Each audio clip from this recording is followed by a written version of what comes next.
بسم الله الرحمن الرحيم. الحمد لله الذي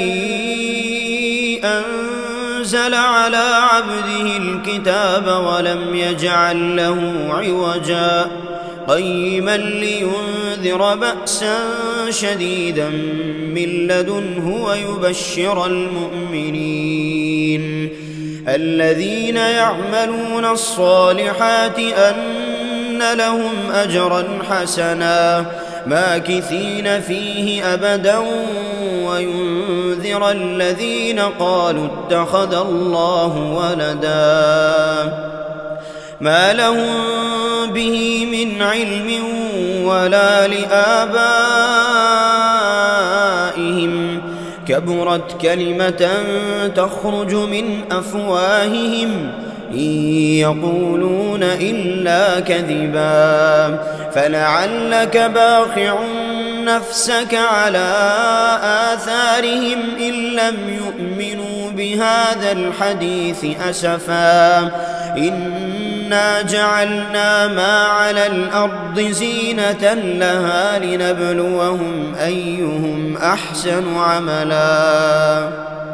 وإنا لجاعلون ما عليها صعيدا جرزا أم حسبت أن أصحاب الكهف والرقيم كانوا من آياتنا عجبا إذ أوى الفتية إلى الكهف فقالوا ربنا آتنا من لدنك رحمة وهيئ لنا من أمرنا رشدا فضربنا على آذانهم في الكهف سنين عددا ثم بعثناهم لنعلم أي الحزبين أحصى لما لبثوا أمدا نحن نقص عليك نبأهم بالحق إنهم فتية آمنوا بربهم وزدناهم هدى وربطنا على قلوبهم إذ قاموا فقالوا ربنا رب السماوات والأرض لن ندعو من دونه إلها لقد قلنا إذا شططا هؤلاء قوم اتخذوا من دونه آلهة لولا يأتون عليهم بسلطان بين فمن أظلم ممن افترى على الله كذبا وإذ اعتزلتموهم وما يعبدون إلا الله فأووا إلى الكهف ينشر لكم ربكم من رحمته ويهيئ لكم من أمركم مرفقا وترى الشمس إذا طلعت تزاور عن كهفهم ذات اليمين وإذا غربت تقرضهم ذات الشمال وهم في فجوة منه ذلك من آيات الله من يهد الله فهو المهتد ومن يضلل فلن تجد له وليا مرشدا وتحسبهم أيقاظا وهم رقود ونقلبهم ذات اليمين وذات الشمال وكلبهم باسط ذراعيه بالوصيد لو اطلعت عليهم لوليت منهم فرارا ولملئت منهم رعبا وكذلك بعثناهم ليتساءلوا بينهم قال قائل منهم كم لبثتم قالوا لبثنا يوما أو بعض يوم قالوا ربكم أعلم بما لبثتم فابعثوا أحدكم بورقكم هذه إلى المدينة فلينظر فلينظر أيها أزكى طعاما فليأتكم برزق منه وليتلطف ولا يشعرن بكم أحدا إنهم إن يظهروا عليكم يرجموكم أو يعيدوكم في ملتهم ولن تفلحوا إذا أبدا وكذلك أعثرنا عليهم ليعلموا أن وعد الله حق وأن الساعة لا ريب فيها إذ يتنازعون بينهم أمرهم فقالوا ابنوا عليهم بنيانا ربهم أعلم بهم قال الذين غلبوا على أمرهم لنتخذن عليهم مسجدا سيقولون ثلاثة رابعهم كلبهم ويقولون خمسة سادسهم كلبهم رجما بالغيب ويقولون سبعة وثامنهم كلبهم قل ربي أعلم بعدتهم ما يعلمهم إلا قليل فلا تمار فيهم إلا مراء ظاهرا ولا تستفت فيهم منهم أحدا ولا تقولن لشيء إني فاعل ذلك غدا إلا أن يشاء الله واذكر ربك إذا نسيت وقل عسى أن يهديني ربي لأقرب من هذا رشدا ولبثوا في كهفهم 300 سنين وازدادوا 9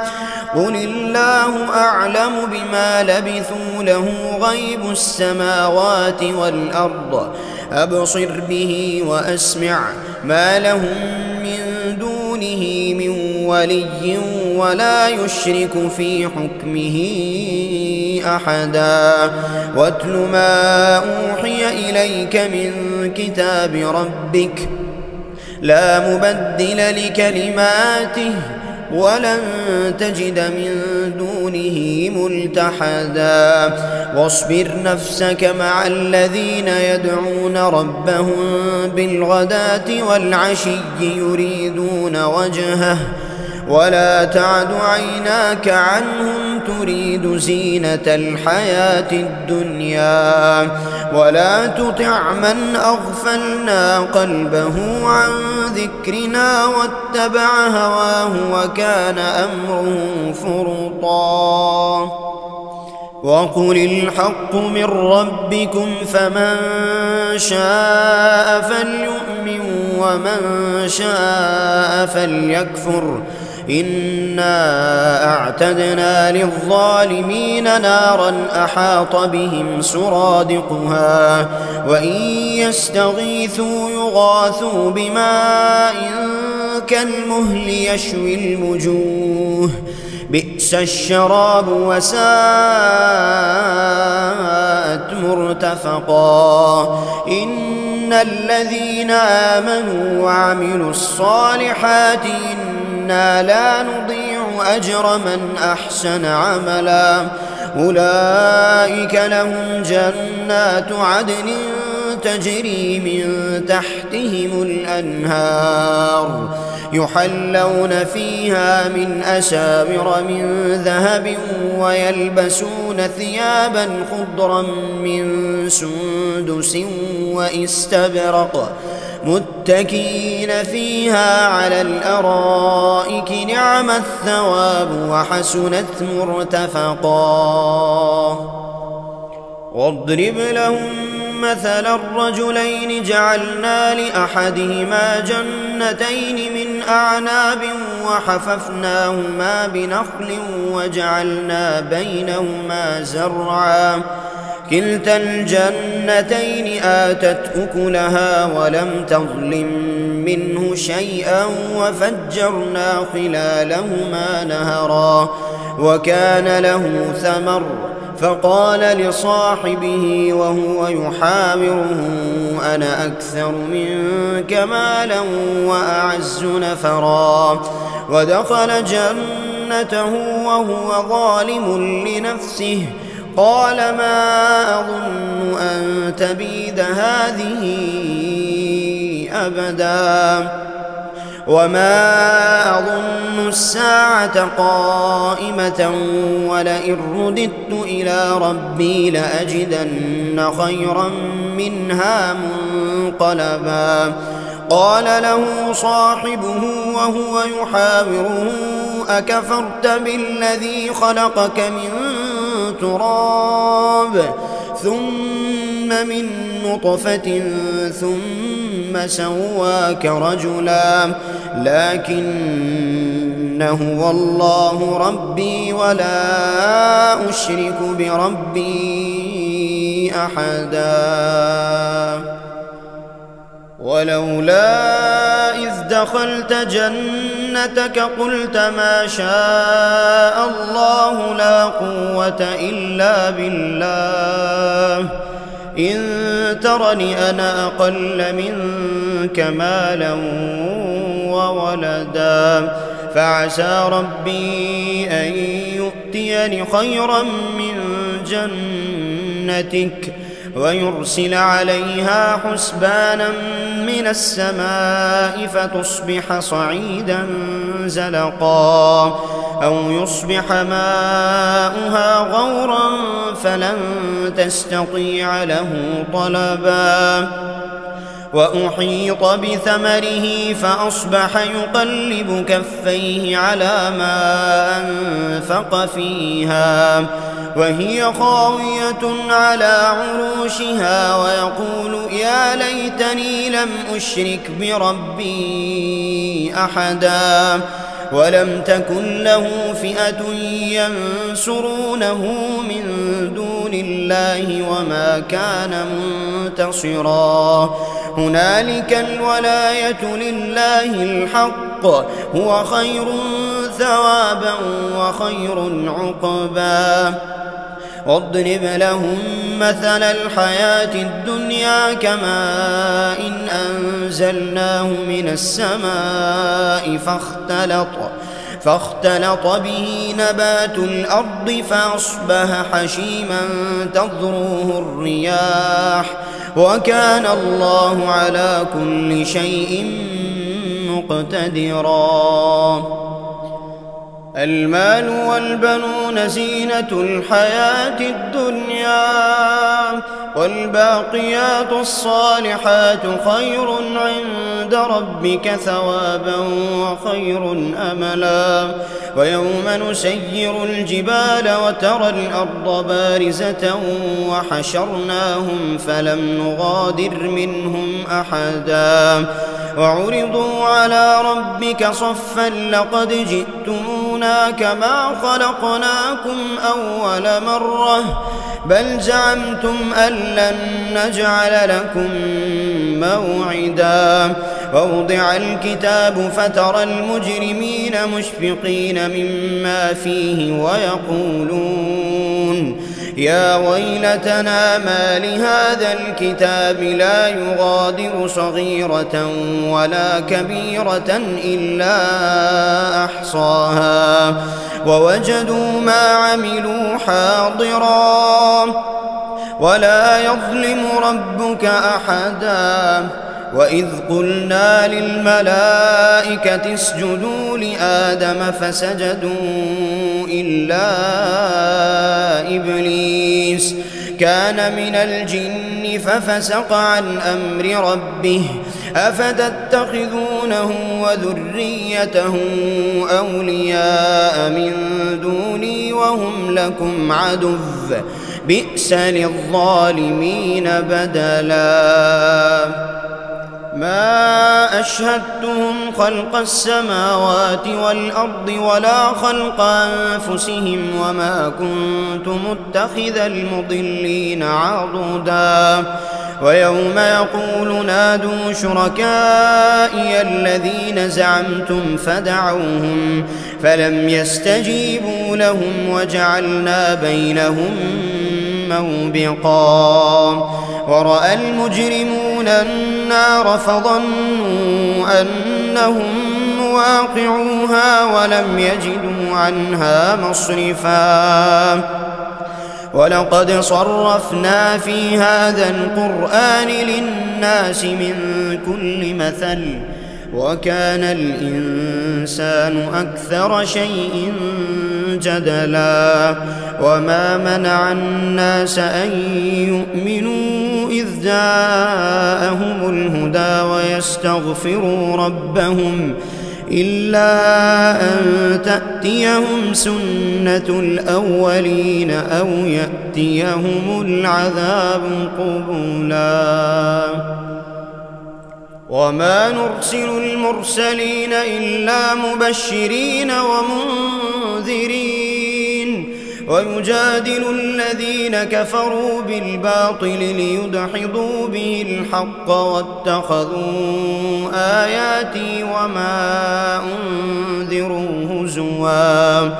ومن أظلم ممن ذكر بآيات ربه فأعرض عنها ونسي ما قدمت يداه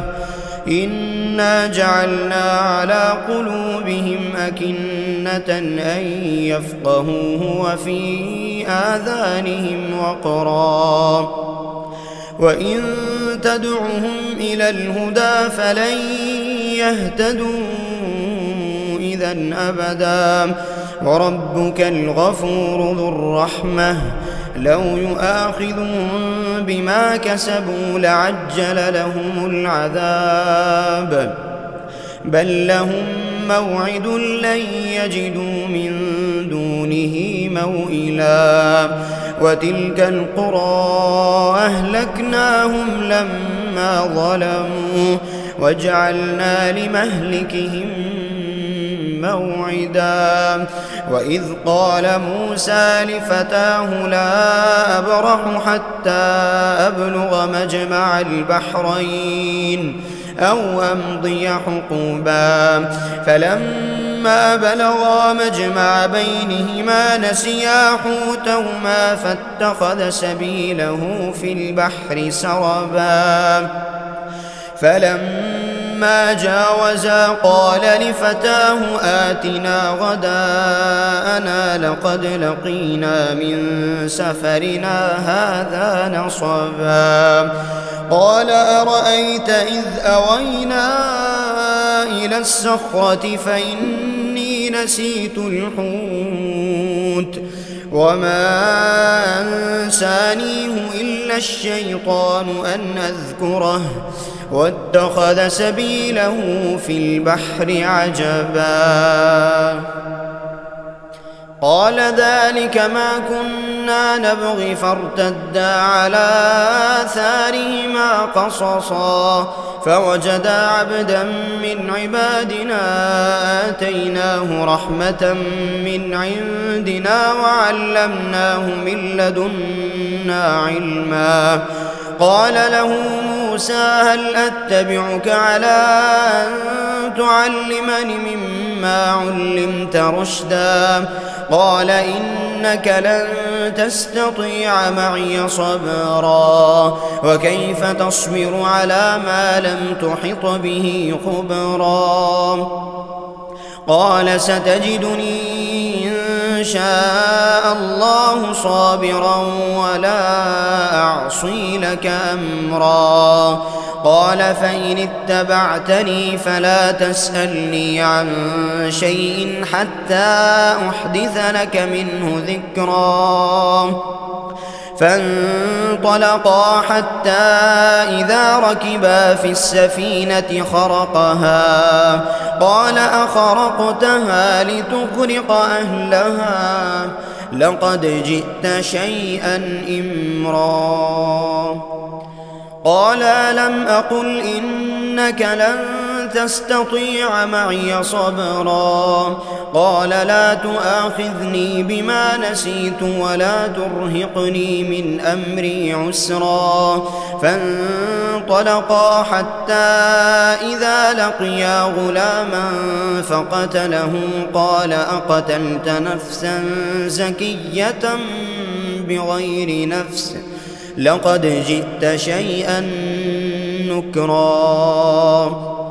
قال ألم أقل لك إنك لن تستطيع معي صبرا قال إن سألتك عن شيء بعدها فلا تصاحبني قد بلغت من لدني عذرا فانطلقا حتى إذا أتيا أهل قرية استطعما أهلها فأبوا أن يضيفوهما فوجدا فيها جدارا يريد أن ينقض فأقامه